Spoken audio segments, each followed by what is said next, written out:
Welcome, everyone, to episode 50 of 1 Hour, 1 Decision, 1H1D. I am Chris. And I'm Tom. And we take 60 minutes and play a random game on Xbox Game Pass and decide, is it Kiwami or is it Kawaii? I don't think it's either of those. That's right. Well, this episode, we're going to be talking about Yakuza Kiwami 2, developed by Sega.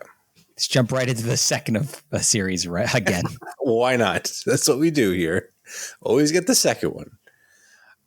This game came out back in December of 2017. And I played this on the PC.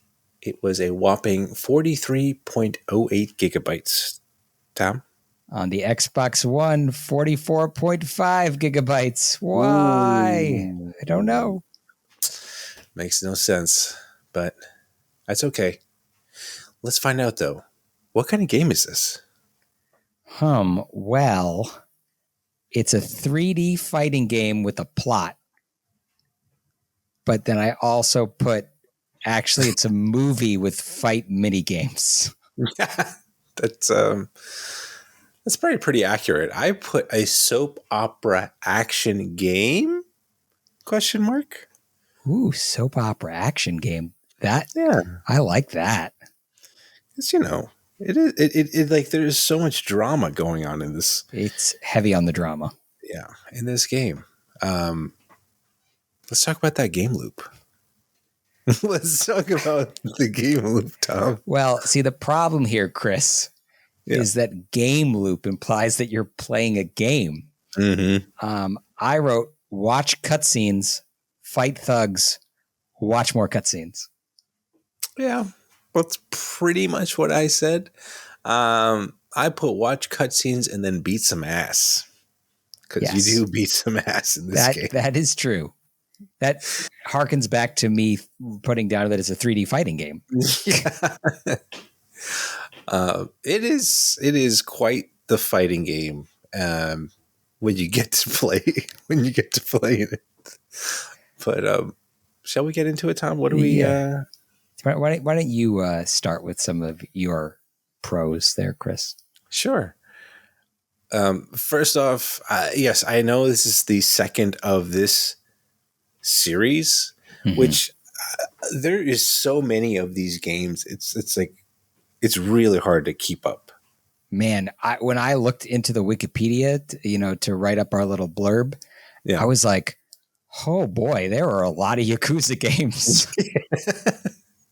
They just keep churning out these games, and now they have like an RPG style game. So it's like, which is like a spin-off of the spin-off games. Mm-hmm. Mm-hmm. That's right. But I got to say, I love the pageantry, the soap opera-ness of this game. Like you're right off the bat, you're just like thrown into this world.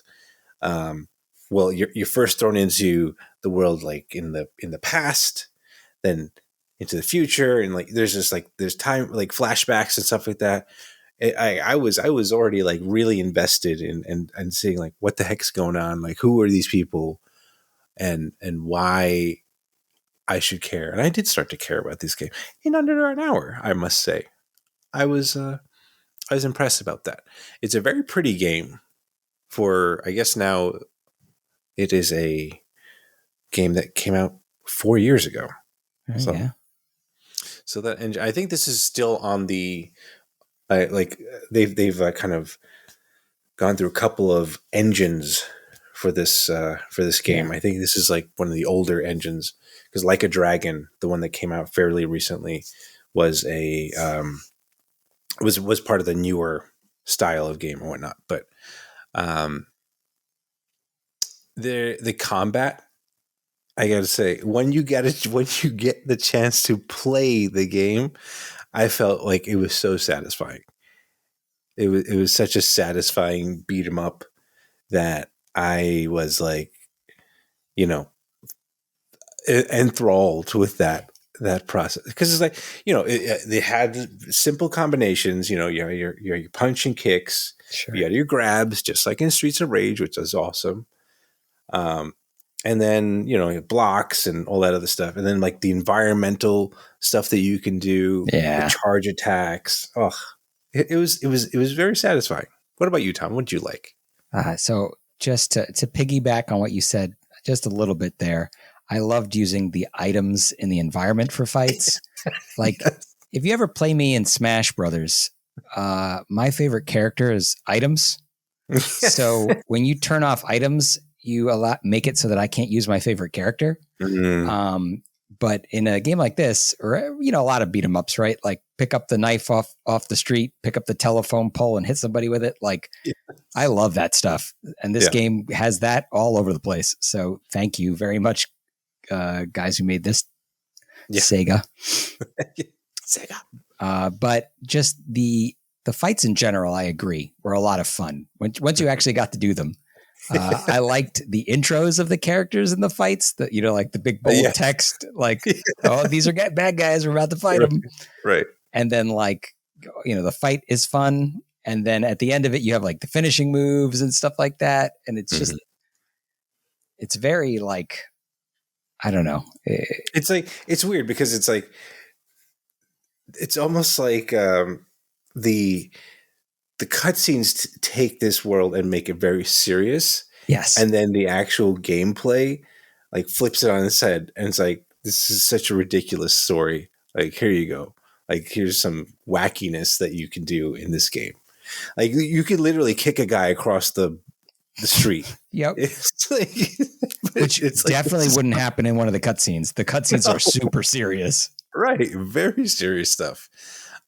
You see a guy get shot like 3 times. He didn't go flying across the room. He just got shot, and like a normal human being. Yeah. I was like, oh, dang. All right. But it was amazing in that sense, but go on. So talking about the cutscenes a little bit, because there are some, there's something to like about them as well. Like you said, it's kind of a soap opera. I think they did a good job of integrating into the plot of this game a way to retell you the plot of the first game. Now, I assume that's what's happening there, where you're like, because it's like, hey, would you like to remember these events that happened a year ago? And it's like, yeah, because I don't know them. So it'd be good. It'd be good to just tell them to me. Right. And then it kind of plays like a truncated version of like Cliff Notes version of what happened in the first game. Yeah. And then it does a bit of that. And it's like, hey, do you want to do more of that? You want to keep recapping? Do you want to move on? And they do it all through this, like you're visiting a cemetery and visiting the graves of loved ones. And it's like, oh, yeah, this is like a really good in-universe way to get this information across. Yeah. Assuming that your player hasn't actually played the game, which neither of us had. Right. Right. Yeah. Did you continue remembering, or you stopped? I did not. I only did I did the first one because I wanted to see what it did. Right. And then it made me watch a long cutscene, and I was like, yeah, I mean, I'd like to play the game before my hour's up. So I think after that was the first time you actually got to play the game, right? Yes. I made the right decision. I think. Oh my God. Yeah. Let's talk about this wisdom of this child note that you have here. Oh yeah. So also on the business of liking things, I think it did a good job. Like this little girl, right, who you are the custodian of because her family's all dead through your actions in the prior game. Sorry. Spoiler. She's like, hey, you're going to go off and like kick a lot of ass now, aren't you? And you're like, uh-huh. And she's like, yeah, so maybe I should go and like hang out, somewhere else that's safe. And I'm like, yeah, little girl, you really should do that. And it's weird that I, as the main character, I'm not the one telling you that. Like I don't know how old this girl is supposed to be, 8, 10. I don't know, but she's smart. She's like, I'm going to go lay low and stay away from all the killing that's happened that I've witnessed firsthand before. Right. It's true. She's a smart one. And is she the same girl that you see? Was it in the cutscene, the remembering cutscene where she's like holding the gun? Yep. It is like that gun looked gigantic in her hand. I don't know if you noticed that. It was She was a little kid. I mean, it was a year ago. She was probably, I don't know, 6 or something. I don't know how. But I don't know still, how these characters age. It looked the size of like a like Cloud's sword, like in her hands. It was just like that gigantic of a gun. Yeah, I was like, good Lord. But oh yeah, I did have one more that I want to point out, which is Virtua Fighter 2 is packed into this game. What? And it is. So like in the start menu, you can just play Virtua Fighter 2 if you want to do that. Oh, is that the 2-player activities? Yeah, like it won't let you do it by yourself. You have to have a second controller plugged in. Sure. And I was like, what? And apparently in the Yakuza games, that's like normal. Like that, like fighting games are like hidden in these games, like all over the place. Like you go to an arcade and you can play the full version of Tekken. It's like, what? Really? It's just in the game. And apparently that's how all of these Yakuzas work out. So like they go, different fighting games are in each one, but they just give you a free fighting game inside. That's amazing. I didn't even know that. I saw that option for the 2-player like mini games or activities that you can do, but I was like, well, I don't have a second player here to play with me, so let's keep it going. Yeah. We should move on to dislikes though. Okay. While I love the cutscenes, you and I both pretty much said this, but it was probably of the hour that I played, I probably played like 15 minutes of actual gameplay. Yep. And that kind of stinks because I want more of that beat 'em up that they have in there. Yeah. I didn't get to do any of the. It seems like you did a lot more in the city.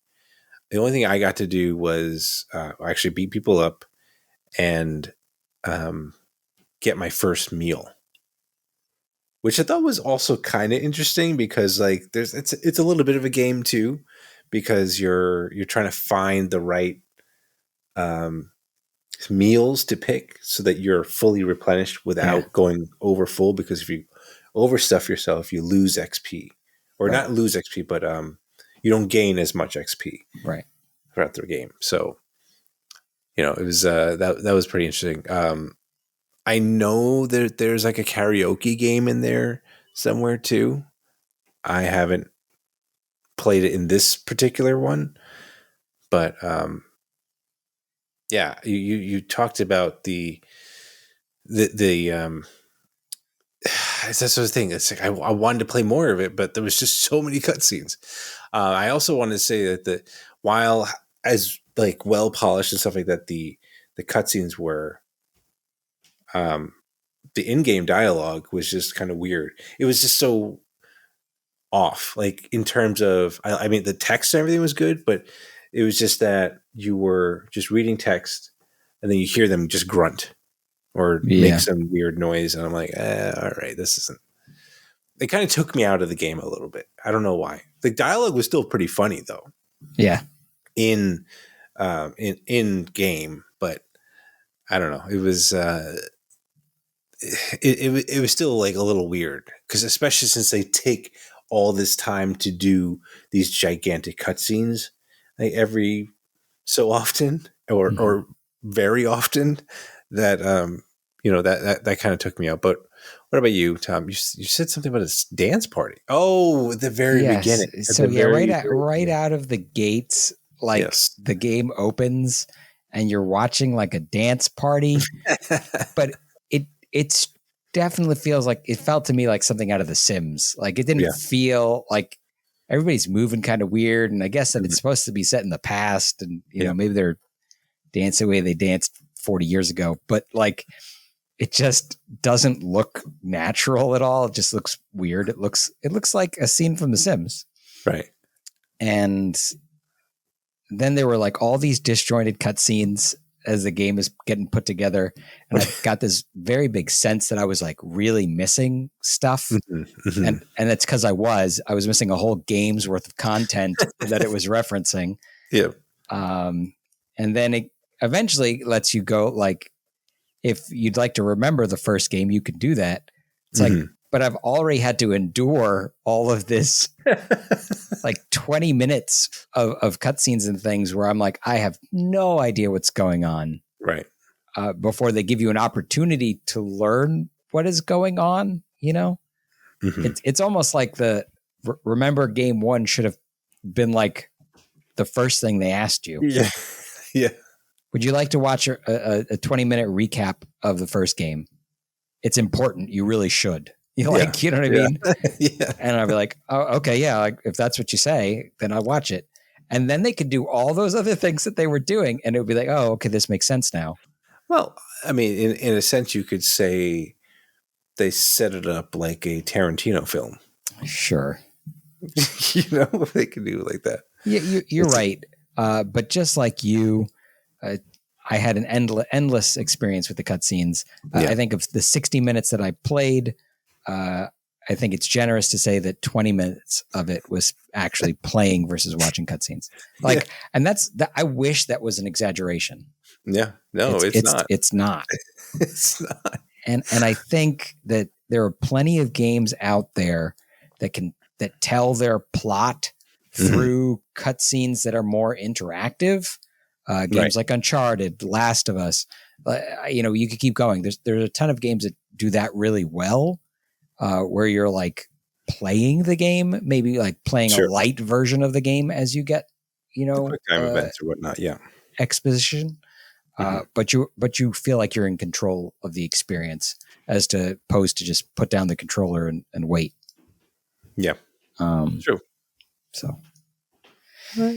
I will say that Xbox Cloud saves are available, but they're not transferable between like PC and Xbox. Interesting. Yeah, it was weird. Like as I tried to boot up because I saw it said Xbox Cloud saves, but then when I booted up my my Xbox to try to see if I could load the game from when I played it on my PC, it did not see that save. The other thing I just want to mention, if you were to kind of, I don't know if speedrun is the right term, but if you just want to like just do the mainline stuff here, it apparently takes you about 18 and a half hours to beat this game. If you were a completionist of any sort, this game can take 80 hours of your life, which is insane. See, but here's an interesting thought, Chris, right? In 18 and a half hours of beating the game, right? Probably 12 hours of that is cutscenes, maybe more. Yeah.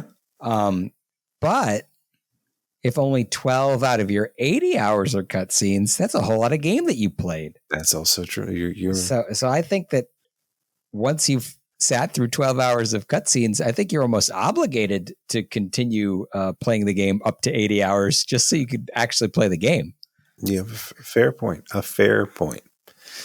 But I think it's time for us to make our decision.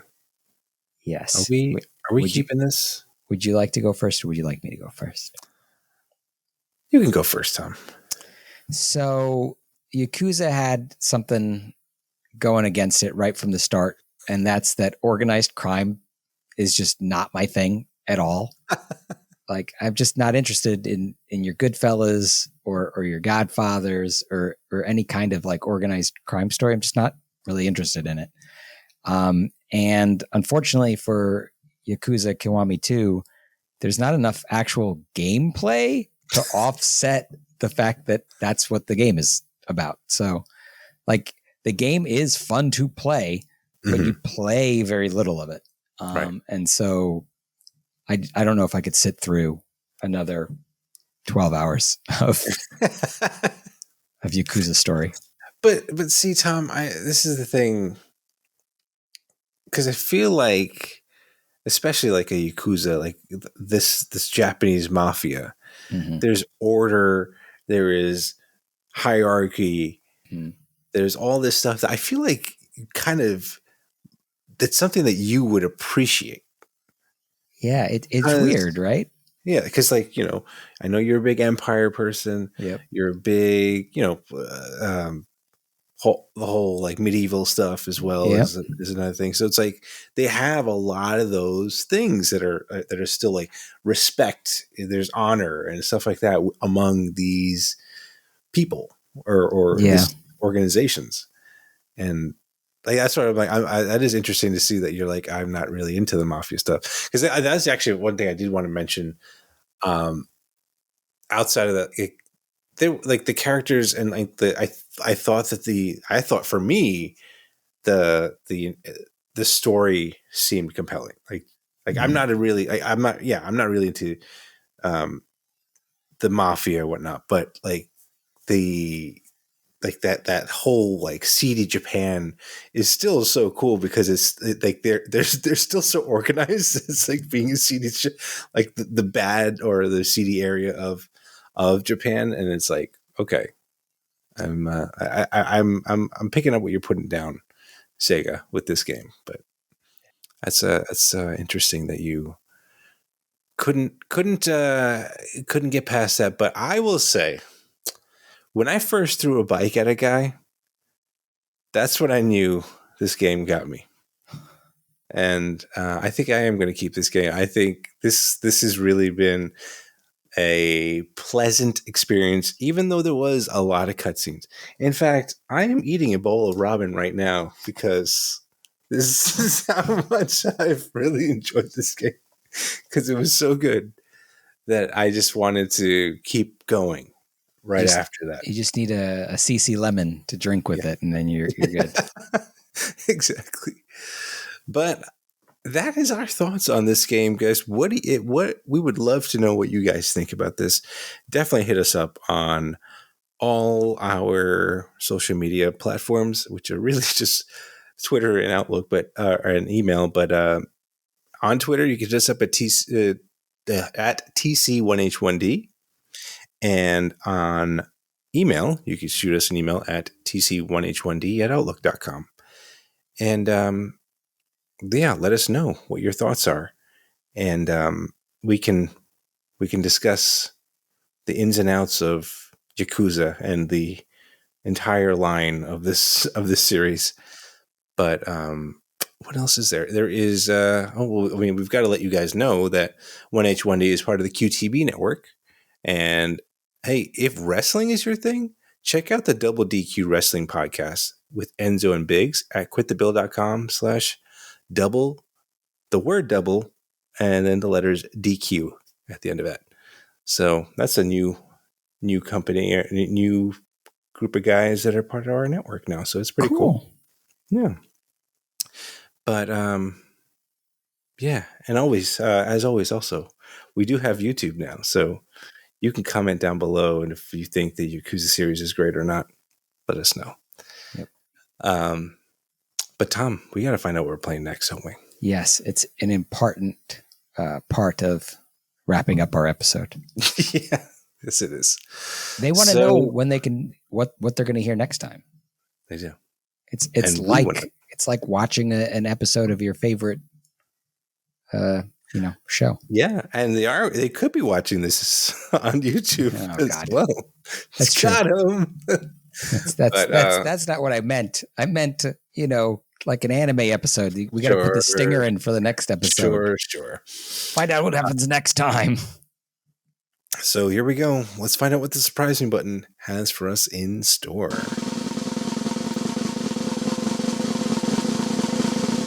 Oh. Yes. Okay. Hollow Knight. I have Heart Edition. Never played Hollow Knight. Me neither. Well, that's the requirement, ain't it? Yeah. It really is. Hollow Knight Void Heart Edition is what we're going to be playing next. And I've heard some good things about this game. So be prepared, Tom, to say you're not going to play this game. Okay. The hype. We'll see. The hype is real. So thank you so much, everyone, for listening, watching, and doing whatever you're doing while you're listening to us or whatever. And we will talk to you on the next one. Thanks, everybody.